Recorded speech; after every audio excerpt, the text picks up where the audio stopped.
This is a short video to explain how we support the children in our school with special educational needs throughout their whole school life and their school journey.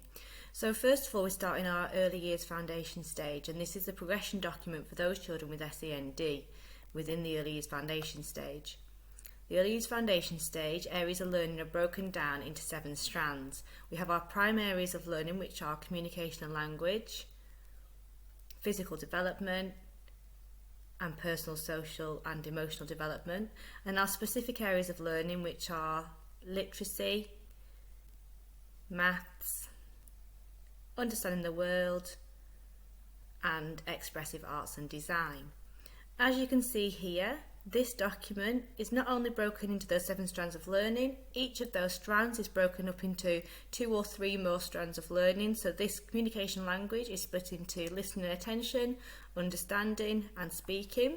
And also in each of these areas of learning, there's an assessment statement that links to different age bands. So we've got here birth to 11 months, 8 to 20 months, 16 to 26 months, 22 to 36 months, 30 to 50 months, and it takes all the way up to 40 to 60 months, and the early learning goal, which is where we would expect a child, the average child, to be at the end of the early years foundation stage, at the end of reception year.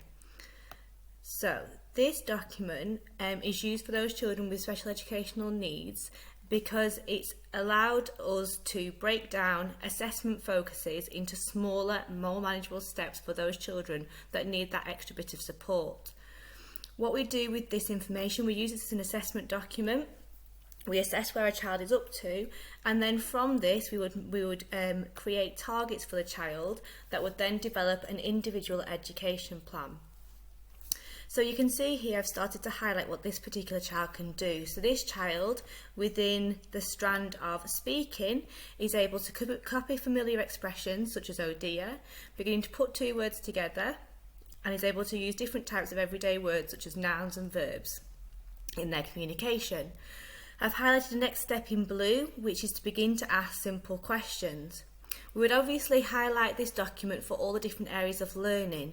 We would then choose 3 or 4 of the most obvious areas of need, so those that are maybe scoring the lowest, and we would develop an educational plan for this child from these areas of need. So here you can see an example of an individual education plan. This plan is for a child in reception class. You can see here they're in reception class, and they are currently 64 months.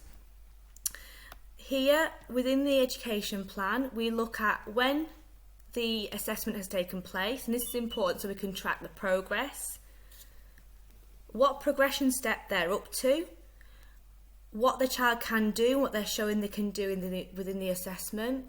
We set targets, so what do I need to improve on? But these have to be specific and measurable so that the child can succeed and can meet these targets. And then also the strategies and resources that we put in place to ensure this progress is manageable.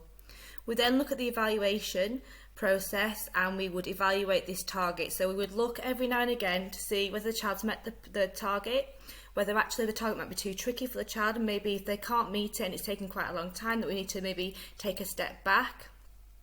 We could maybe adapt the target to make sure that it is realistic, that it is achievable, and adapt that target, or we would say that the child's met that target and we'd be able to move on. So you can see here, this child and their communication and language skills is being assessed at 16 to 26 months. This obviously is significantly behind their 64-month chronological age. So you can see this child obviously has needs within their speaking skills. So it says this child is able to communicate how he's feeling through his use of expressions and repeat simple expressions such as oh dear.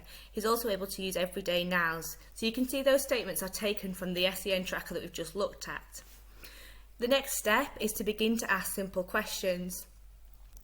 Within reception class, we're very lucky in having provision, and we're able to do lots of our intervention, lots of our support and strategies through our provision areas. So here you can see this child will be supported in asking simple questions by being asked questions themselves, having questions posed to them, and encouraging that child to pose questions back. So it might be if they'd like some snack, asking the child if they'd like some snack, and then if they would, say to the child, can you say, please can I have some snack? And using those kind of everyday experiences to help support this learning. We'd also be able to play games within provision that require the child to ask questions. Encouraging this language all the time would enable this child to then meet that target.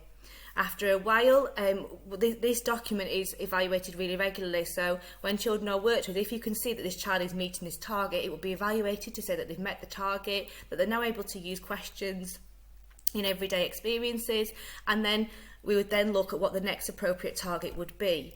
You can see here this child already has 3 or 4 targets, and like I said, we would look at the 3 or 4 areas that are most at need, and we'd work on those targets before moving on to fresh targets. This works the same throughout the whole school, so we look at assessment processes that enable our children to make progress. Where in the early years foundation stage, we have the SEN tracker, which breaks up original statements from development matters into smaller steps. Within the main school, we use an assessment tool called Pivots. Now this follows the same kind of principle. It takes statements, assessment statements, and breaks them down into more manageable steps for children with additional needs. Pivots works all the way from early years right the way through to year 4 standard. So you obviously have children in school that have a range of needs. Children with special educational needs can work in a variety of areas. They might only have one area of need, they might have many. Pivots we use for reading, for writing, for different areas of math, and also for communication and language skills, and we can use this to develop targets for all of our children with additional needs. You can see here that this pivot is milestone 2. So the pivots start from the P scales, which is early years foundation stage, equivalent. Then it goes into pivots milestone 1, which is year 1 equivalent. And each of those milestones is split into 3 stages. We've got milestone 2, which is year 2 equivalent, milestone 3, year 3 equivalent, and milestone 4, which is year 4 equivalent. Again, all broken up into smaller stages to be able to work through slowly. So here you can see this pivot scale is working on reading. You can see it's broken down into word reading, engagement, the inferential understanding, discussion and response, and the features and structure and organisation. This child, you can see, has 2 areas highlighted. So they've got that they're able to make plausible inference, and they're also able to give opinions. Having these 2 areas highlighted means they've got 2 ticks, which means they are working at milestone 2, 3D, so within the 3rd stage of this milestone, and they've got a score of 54. This again is used to develop an individual education plan for a child. So, as we can see here, the education plan takes on the same form. It looks at the age of the child. So here this child is 9 years old within year 4. As we just looked at, the pivot was a milestone 2. So this child in year 4 is working at the equivalent of a year 2 child, an average year 2 child. Again, we look at what the child can do, so they can recognise some alternative graphemes and can read some words that contain them, and then what they need to do next to improve. I need to be able to read the following common exception words. Here you can see words have been listed. This is to ensure that the target is specific and measurable. You know that once the child can read these words, that they have met that target. If they are reading these consistently, then they've met that target. You can see here that the strategies and resources change slightly from early years. So within early years and within Key Stage 1, with Year 1, we have areas of provision that children are able to work in to develop their skills. Within Key Stage 2, children tend to have small group or individual interventions. Here you can see this child will be supported by having extra phonics sessions, which we often wouldn't have in Key Stage 2, but this child would benefit from these sessions, would benefit from daily flashcards and daily reading sessions. This all allows for a child to take part in an overlearning, to keep practicing those skills, overlearning, to enable them to be able to embed these skills. Here you can see that the child would also be having some precision teaching, which again is all about overlearning.